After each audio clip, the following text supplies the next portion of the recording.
Hello,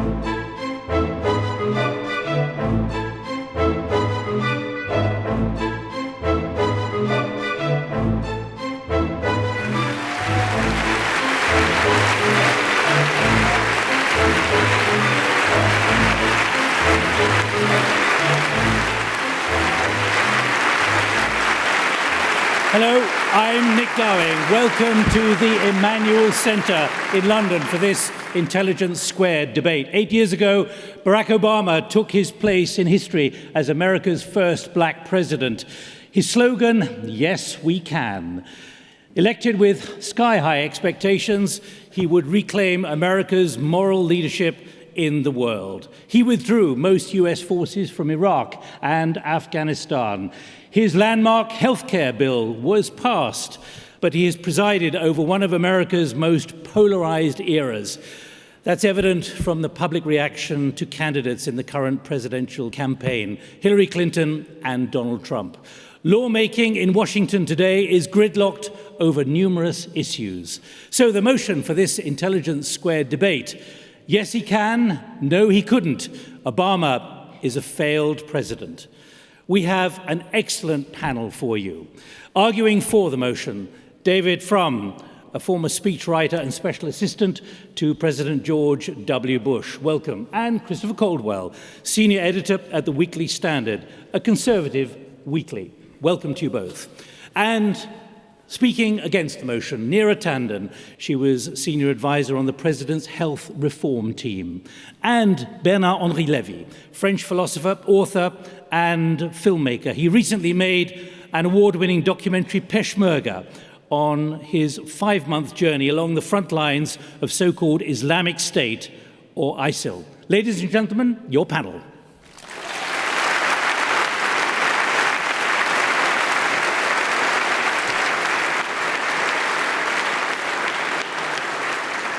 Well, shortly you will hear from the four panelists, 2 for the motion, 2 against. I'll then throw the floor open to you, and the audience was asked to vote on the motion before the debate, and you'll know which way you're thinking here in the room. Let's now get the opening statements from the panelists. David Frum, not only did he work for George W. Bush, he was also senior advisor to Rudy Giuliani's presidential campaigns. His latest book is 2012, Why Romney Lost. David Frum, the floor is yours. Thank you.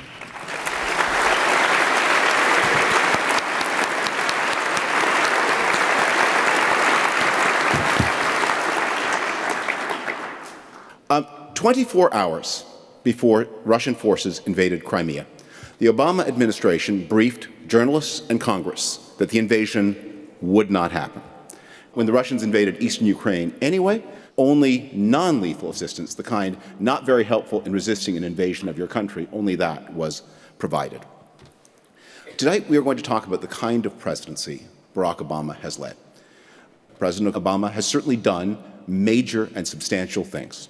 The question for you is, did you succeed in the tasks you set yourself? And President Obama really began his term in office, with 2 great historic tasks before him. One was to restore the American economy after the financial crisis and recession of 2008, 2009. My partner, Chris Caldwell, will mostly deal with the domestic issue. I think it's safe to say, though, let me just make this point, that however you measure it, Americans today are not better off. I will talk about the other task the President set himself, his task to improve America's standing in the world and to bring peace. And I think if you survey the planet, that what you will see is that there is almost no place on earth where the conditions facing America, the West, the democratic world are not more challenging, if not more dangerous today than they were 8 years ago. I began by referencing Crimea and Ukraine. Today, for the first time since 1945, a major power is waging a hot war on the European continent. 10,000 people are dead. Hundreds of thousands have been displaced. A civilian airliner has been shot down. There is no end in sight, and there is no serious process even undertaken to begin to return peace to the European continent.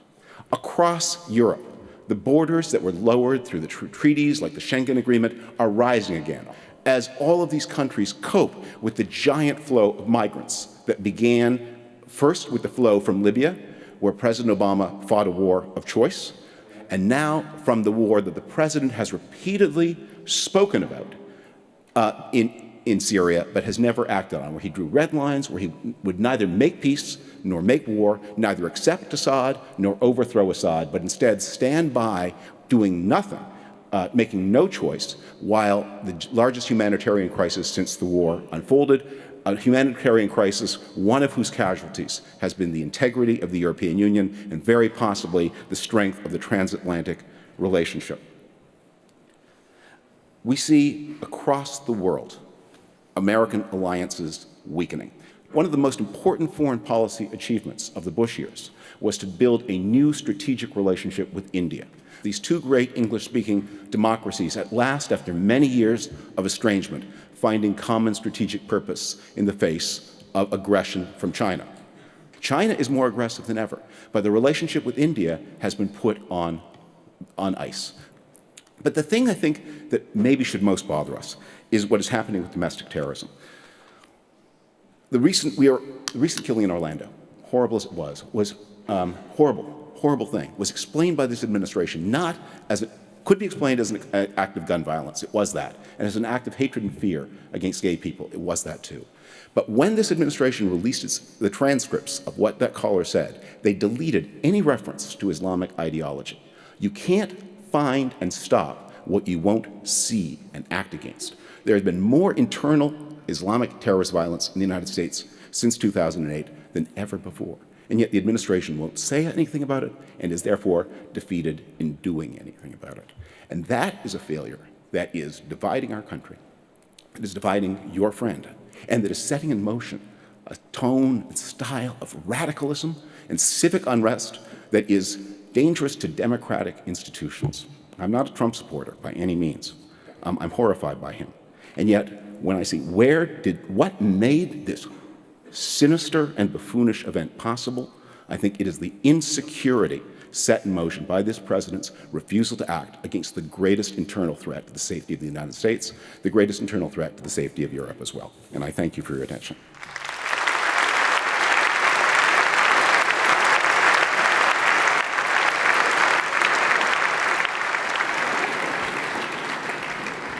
David Frum speaking first for the motion. Now the first voice against the motion, Neera Tanden, one of the architects for Obamacare, recently listed as one of the most powerful women in politics by both Fortune and Elle magazines. Today she's president and chief executive of the think tank Center for American Progress. Neera Tanden, the floor is yours.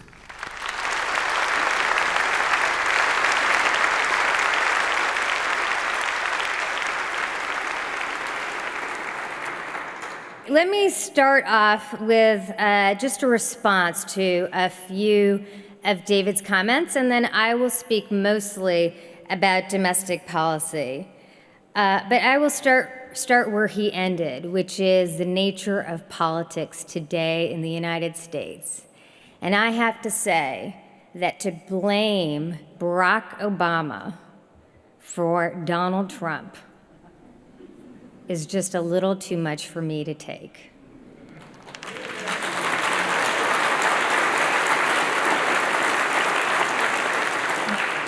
Donald Trump is evidence of the failure of the Republican Party and the failure of Republicans who, from the beginning of this administration, chose to obstruct the president in everything he tried to do. And the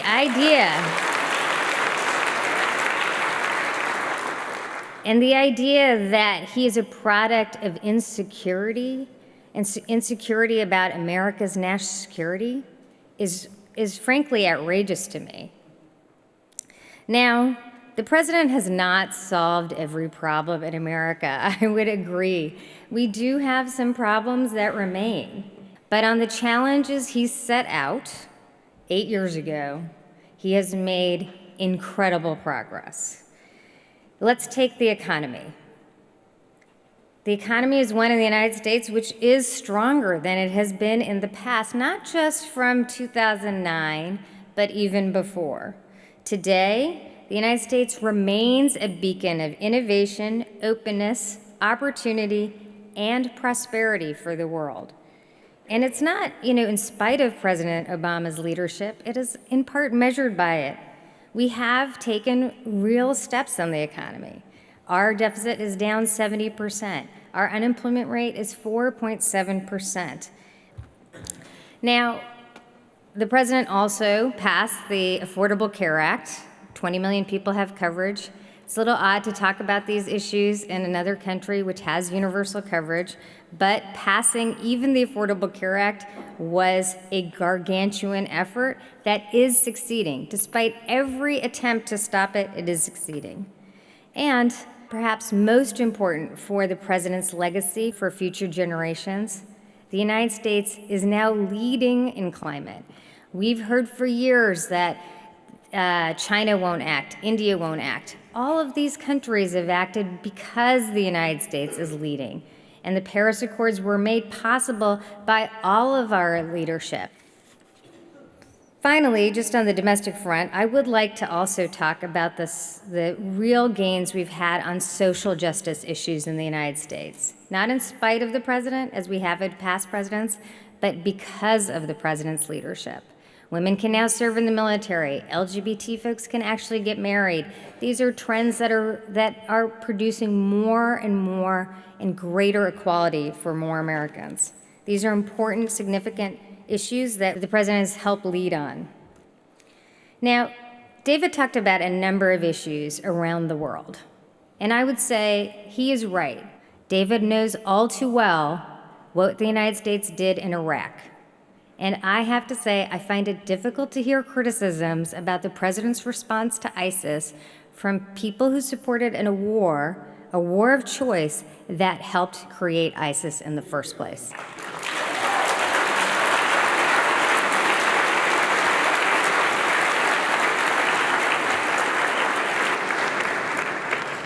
There are real angers in the country.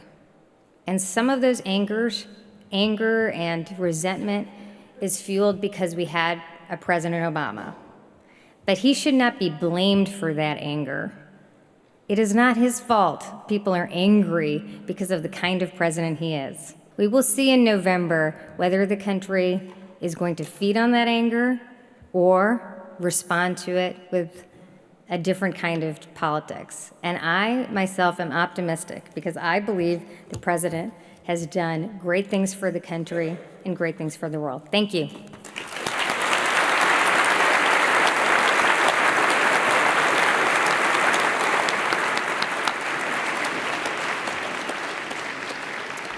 Neera Tanden, the first voice against the motion. Now the second voice for the motion. We have Christopher Caldwell, senior editor at the Weekly Standard in the US, a prolific essayist and author. His latest book is Reflections on the Revolutions in Europe.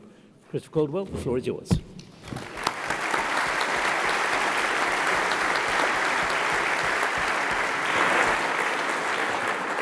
Good evening. Thank you for having me. I have to say, probably like David too, I would love to be arguing this motion from the other side. But I tend to feel, as most Americans who were enthusiastic about Obama in 2004 do today, a little bit disappointed and taken for a ride. I think that Obama has wound up being the greatest recruiter that the Republican Party ever had. Republicans now hold their largest congressional majorities since the 1920s. When Obama came to power, Democrats controlled most of the country's state governments, of which there are 50. They now control 19. Since Neera brought up the Affordable Care Act, Americans just don't like it for the most part. Now, I also think that Obama does deserve much of the blame, not all of it, but much of it, for the political crisis that we're going through now. Republicans have nominated a man named Donald Trump, who isn't even sure that Barack Obama was born in the United States, and many of his followers love him for this. But the distrust is actually not confined to the Republican Party. I mean, Hillary Clinton, who is Barack Obama's endorsed successor and was his Secretary of State, has taken all spring to defeat a man who heretofore had been on the fringes of their party and who accuses the Obama-era Democratic Party of being a tool of the plutocracy. The whole country now is feeding on anger. And if you don't blame Obama for it, it's worth asking why there is the crisis now and why not 8 years ago when our country seemed to be in a more precarious position. I would say that it's because of those promises that he has broken. And he's broken them by making the country less democratic. And that's what we need to hold him accountable for tonight, whether you like his policies or not. The motion tonight has nothing to do with whether Barack Obama was a better president than George W. Bush. And it's probably a good thing for David and me that it doesn't. So I will even defend most of Barack Obama's foreign policy. I think he's made mistakes. I think probably the Iran deal was a mistake. I think certainly the invasion of Libya was a mistake. But I think that Obama's decision not to bomb Syria in August of 2013 was actually prudent. Given U.S. power, there are tremendous pressures on any president to fight optional wars. And I'm glad he resisted the pressure to fight more of them. The problem is that when he focused on domestic issues, his successes all came at a steep price in damaged institutions. Democracy moves slowly because listening to the public and listening to the people takes time. Obama sees this slowness as a problem of democracy that he needs to correct. And that's what's made American democracy so unstable in the last 8 years. When President Obama wants something, America can't wait, and it's always an emergency.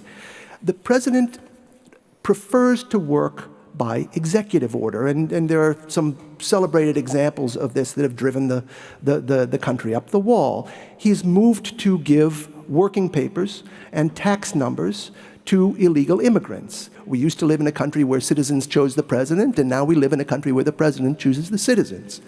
But if it doesn't bother you that it is anti-democratic, I hope it bothers you a bit that it's plutocratic.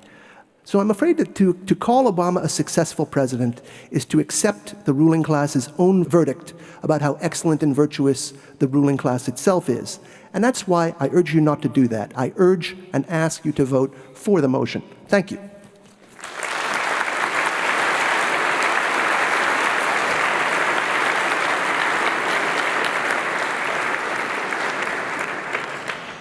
Christopher Caldwell, thank you very much indeed. Now the second voice against the motion.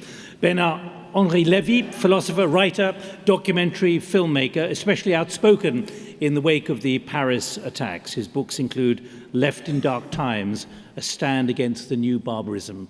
Bernard-Henri Lévy, the floor is yours against the motion.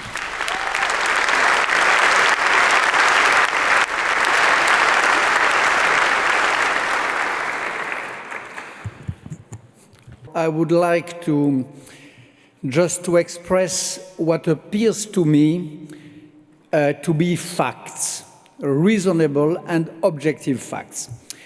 There is a first rule, which is to see from where this presidency started. In the case of Barack Obama, it started during the biggest economical and financial crisis which America and the world saw since the 30s. Barack Obama was in charge. He acted, it appears to me, as a foreigner with cold blood, with wisdom, in unknown territory, taking some decisions which were very odd in the American culture, like the nationalization of General Motors. At the end of the day, he handled this crisis as probably not a lot of presidents would have done at his place. If you try to make the balance sheet of a presidency, you have to remember what were the promises. These promises were not, of course, all of them fulfilled. He did not close Guantanamo, for example. And there is other things which he did not do. But objectively, if you try to be just decent and honest, you have to admit that there is a lot of these promises which were fulfilled and accomplished. The gay wedding, the gay marriage. It was not so easy, especially after this huge and tremendous crisis, to go in the deep end of the extreme poverty and through the health acts of his presidency, the Obamacare, to repair some of the biggest damages of this mad economy, which is the economy of all of us today. Not so easy when you inherit of the governance of a country where you have millions of sons and daughters of illegal migrants who go to university, who want to enlist in the army to deal with this situation. He promised he would deal, and he dealt in a way. The DREAM Act was rebutted, but some of these situations were settled. If you look at the balance sheet, you have to see also what were not only his promises, but our expectation. It was clear that the election of Barack Obama would mean and could mean and had to mean something in this dark part of American history which is marked by the racial race question. He did it. He did it in a very wise way. When you speak about the balance sheet of Obama, you have to have a word also for the style of the presidency of Barack Obama.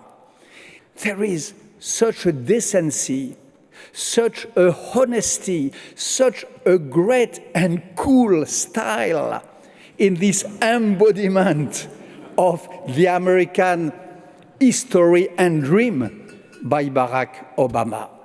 And this again, in the uncertainty of politics and history, has to be put at the credit of Obama.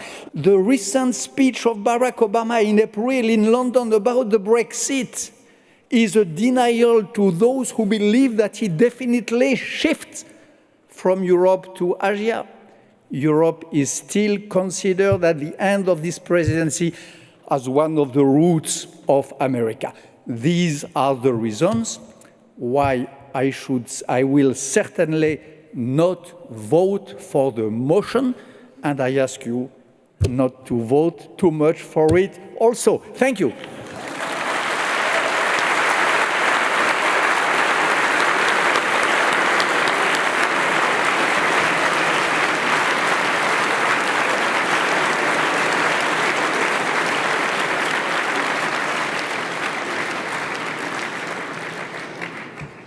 Right, let me ask for the microphones to be prepared. We've got 4 of them. Let's have them coming down, please, because I want to move on very quickly. But before I do, 18% of you had not made up your minds when you came into this room, but for the motion, 17% agree with the motion, but 65% are against the motion.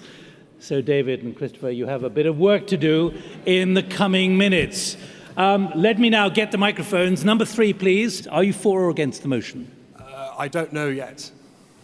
But thank you very much for a wonderful debate. Is the problem really that we, the people, place too much expectations in politicians?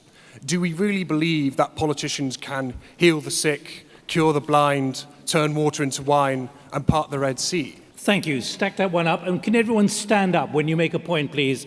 Microphone 2 over there. For or against the motion? Against the motion. Bernard-Henri mentioned the balance sheet for Obama, and we can sort of trade, well, he achieved this promise or he didn't achieve that promise for the rest of the evening. But I don't feel that any of you have actually defined what you mean by success or failure in a presidency. I wonder if you could say how you define that and perhaps name a successful president. Come to that in a moment, Bernard-Henri. Number 1, please. For or against the motion? For the motion. As one of the people in that generation that was inspired by Obama, I remember rushing home from school on a January morning in 2009 to watch that first inaugural.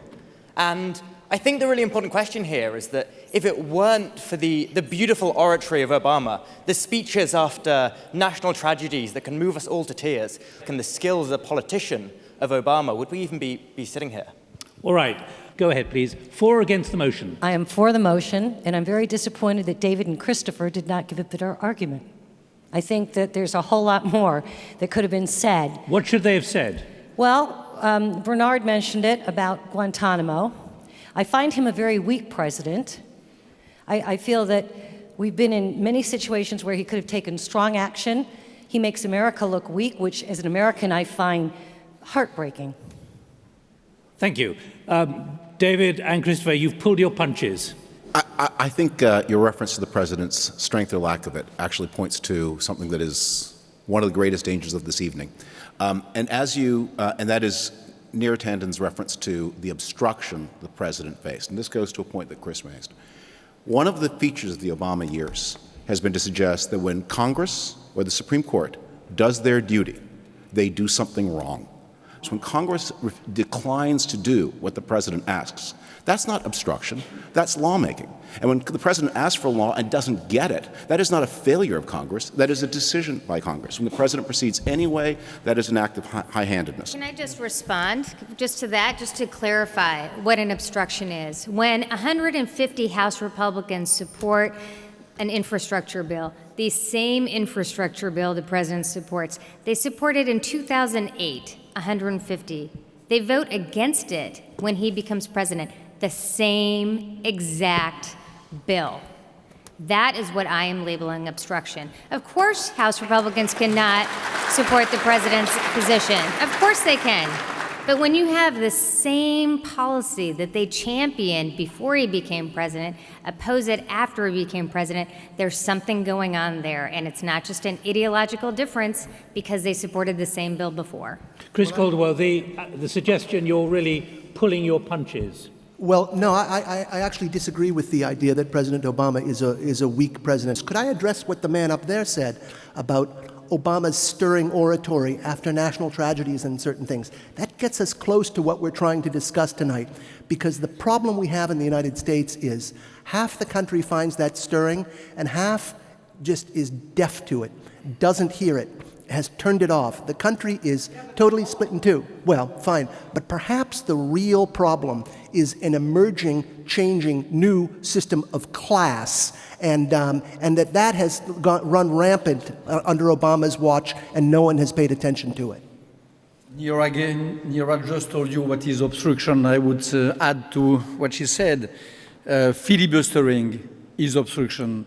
Bailout is obstruction. Leading the country to the edge of bankruptcy for ideological reasons, all that was obstruction. And this was the ordinary life of this American administration. What is a successful presidency?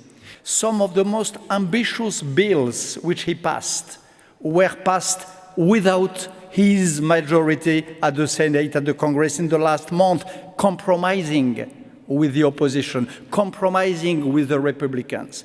This art of compromise is again the sign of a sane, good, and maybe grand policy. David Frum. We will not be able to arrive at a definition of a successful or failed presidency if we persist in giving President Obama credit for things he did not do and denying him blame for things he did do. Earlier in this evening, you heard that it was President Obama who took the decisive actions that prevented the financial crisis from turning into a global depression. That's simply not true. The Troubled Asset Relief Program, all of the measures that saved the financial community happened before January of 2009. They are passed by President Bush, often to the despair. I think that it was his finest hour, but to the despair of many in his party, it destroyed a lot of his credit within the party. But whether you approve of those actions or not, they were not Obama's actions. Obama's actions happened after he was inaugurated, not before.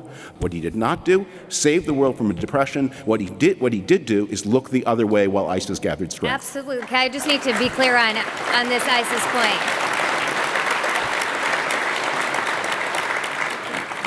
The question about ISIS, just to not rewrite history here, is if Saddam Hussein was in power, would ISIS have developed? This is a question. Obviously, there's a number of things happening in the Middle East, but I think if you want to criticize the president's actions in the Middle East, you have to be honest about the mess he picked up because of President Bush's decision to, in fact, invade a country that did not pose a direct threat to America's national security interests.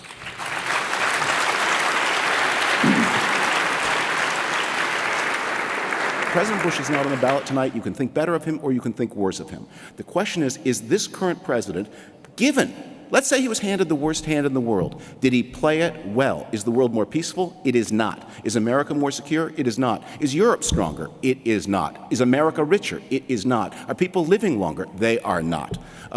The country, David, he is responsible for his own record. Right. About ISIS, one word, I'm sorry. The good thing Barack Obama did is to try to appease or to intervene in the clash between the two Islams. This is one of the good achievements of Barack Obama, to acknowledge the fact that there is, between the moderate Islam and the radical Islam, between the Democrats in Islam and the fascists in Islam, in a real war. And he took part from day one of his presidency for the Democrats against the Islamists and the radicals. And this is a good thing also.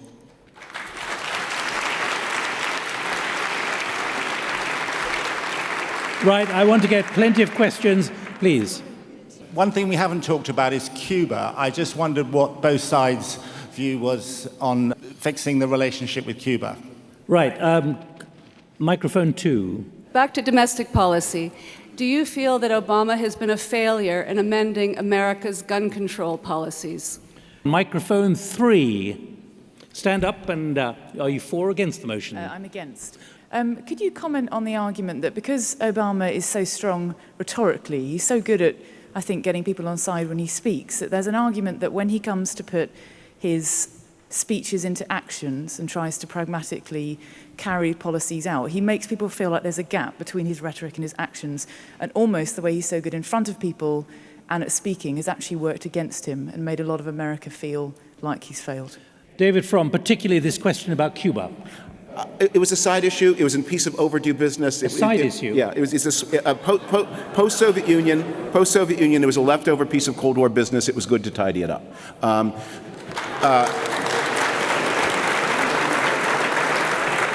Not an important achievement. Obama gave the Cubans what they wanted. They accepted. Deal done. I would say anytime the United States turns its back on a 50-year failed policy, it's a good issue and an important issue. And now gun control.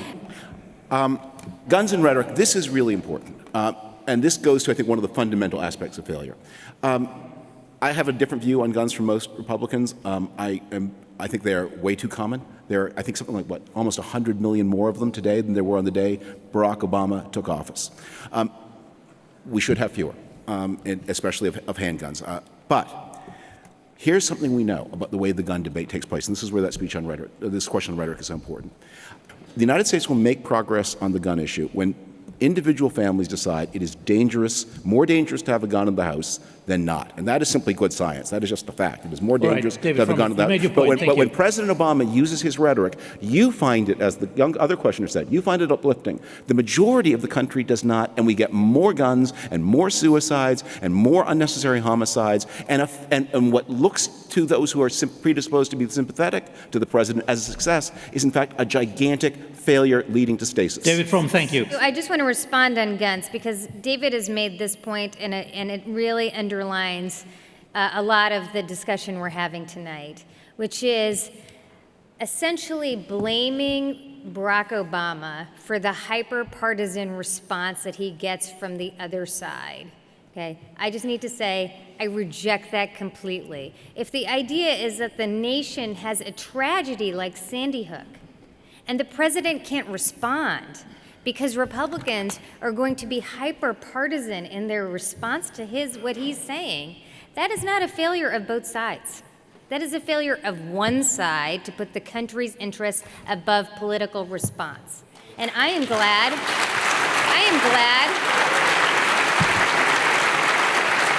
Chris Caldwell. I am glad the president chose not to do that. Christopher Caldwell blaming Obama for the hyper-response from the other side. I think you're right that there is a real critique of Obama to be made from the left, because Obama represents something that a lot of people don't yet understand, which is that the bases of class have shifted. Class power comes now not out of industry and real estate and raw material, but out of knowledge and universities and Silicon Valley. And these are places where Obama commands an almost unanimous majority. And Obama seems to not to realize that he's speaking from the upper end of a class divide. And that's the source of a lot of the misunderstandings that have gone on tonight.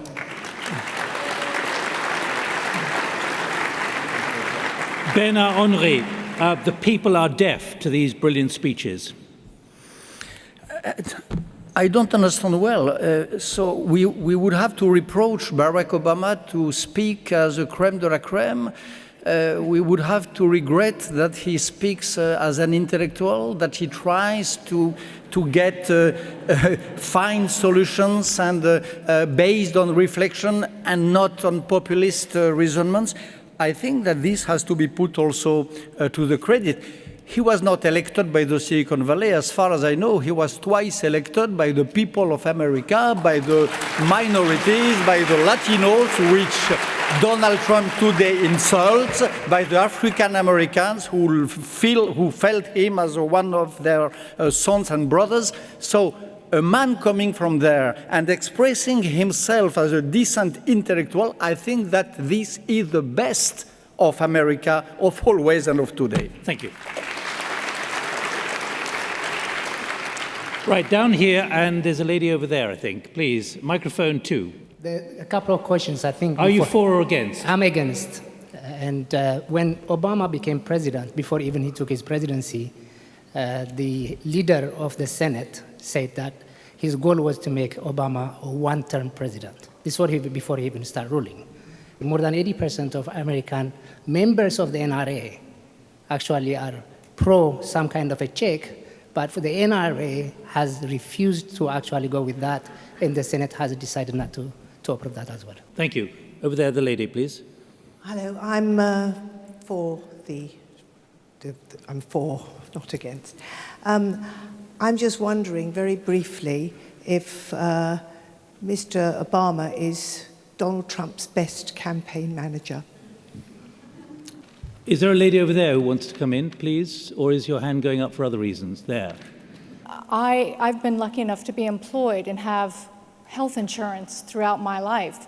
But I have friends and colleagues who lost their jobs and lost their health insurance. And when I was back home visiting, when all this was being debated, I was shocked at the advertisements that talked about death squads. The first president brave enough to risk his personal career on something he believed was right. And I'm a Republican. And so when you say that Americans were against it, I wonder how much of that was because of the advertisements they were watching on television constantly. May I take the question? Yeah. I'm not sure I agree with you. I think that the insurance companies can be counted among the authors of the Obamacare. I also don't believe that Obama took a great risk to his political career. This has been the crown jewel of Democratic policymaking for about 2 or 3 decades, and in fact, Obama pursued it to the absence of other initiatives related to the finance crisis. It totally occupied his presidency for the first 18 months at a time when the world was in economic crisis. So I don't. So I think this is a great opportunity for me to just say a few words about the Affordable Care Act. And the truth is that let's put the politics aside. There are people alive today because of the Affordable Care Act, people who would be dead if they did not have that insurance. So regardless of how popular it is, it was the right thing to do. On the issue of Donald Trump and Barack Obama, I will just say again that Donald Trump won the Republican primary. People did not have to vote for him. They chose to. And I don't think you can hold Barack Obama responsible for the decisions the Republican Party makes. I hope we don't do that now or ever in the future. As Neera says, the Republican Party has brought Donald Trump on itself. The president's popularity has risen in reaction to that as Donald Trump has appeared on the scene. Hillary Clinton, of course, remains also a desperately unpopular person, and we are in a state of political crisis at the end of the Obama presidency. David Fromm, thank you. Do you want to come in at all, or shall I get some more? What I would like to say, of course, Obama made mistakes. Syria. Of course, he was unsuccessful. Gun control, to reply to the question which was put here. Unsuccessful. You just had to see his own face after the Orlando killing to know that he himself is aware of the unsuccessful of his act. But he has to be credited, on my point of view, number one, to have stood by his words. Number two, to have taken the risk so often to be unpopular. We took a lot of examples in the beginning of this discussion. And at the end, to see an American statesman making politics in a complete opposite way of Bernie Sanders and Donald Trump, this is not a bad news, and I hope there will be some others inheriting of this Obama's legacy.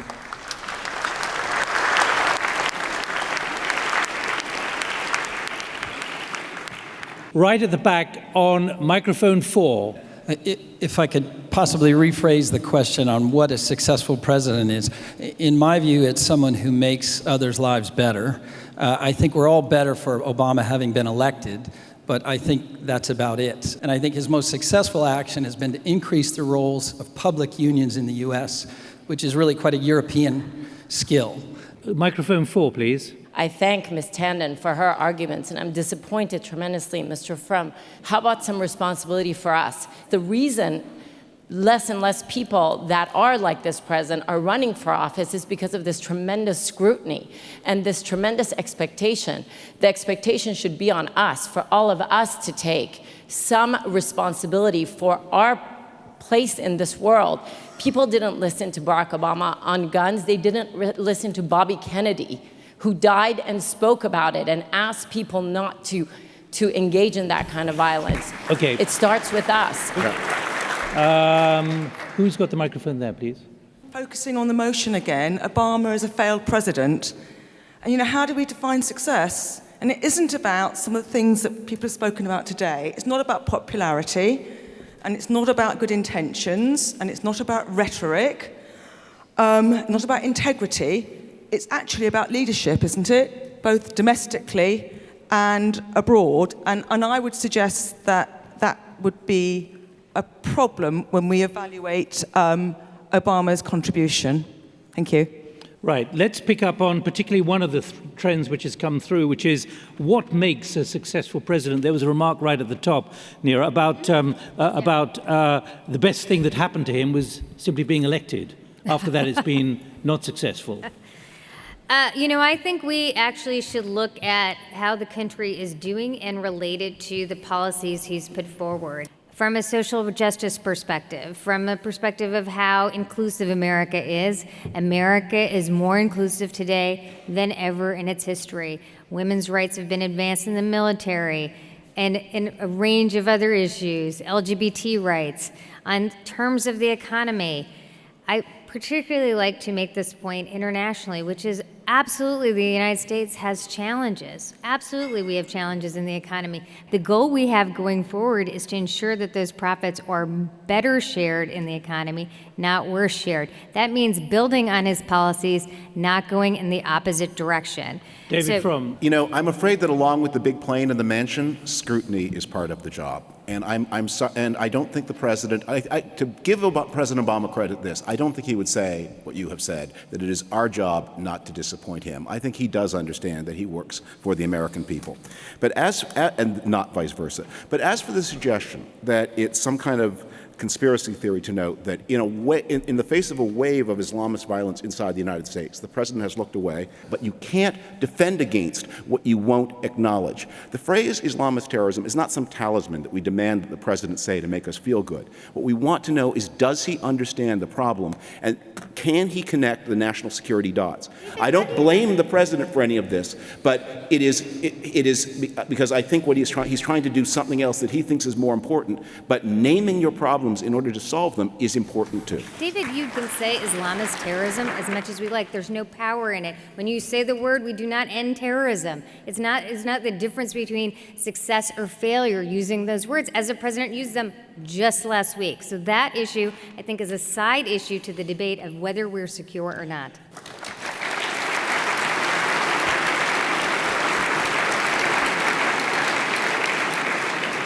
Well, thank you to all four of our speakers. I now have the result of the vote by you here in the Emmanuel Centre here in London. Let me remind you the way you're thinking when you came in here at the start of the debate. For the motion, 17%, against the motion, 65%, undecided, 18%. A reminder that the motion is yes, we can, no, he couldn't. Obama is a failed president. Well, the result of the debate is that there's been a significant move towards the motion, particularly by the undecided. Only 6% of you haven't made up your minds. 35% are now for the motion, and there's been a reduction in the support against the motion to 59%. So there has been an 18% swing towards the motion, but not enough to carry it. So I declare the motion defeated, but by a narrower margin than when you first came in here. Thank you very much indeed to all of you.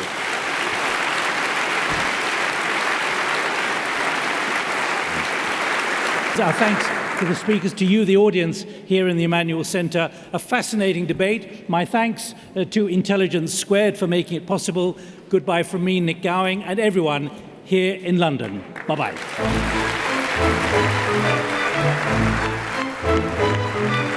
Thank you.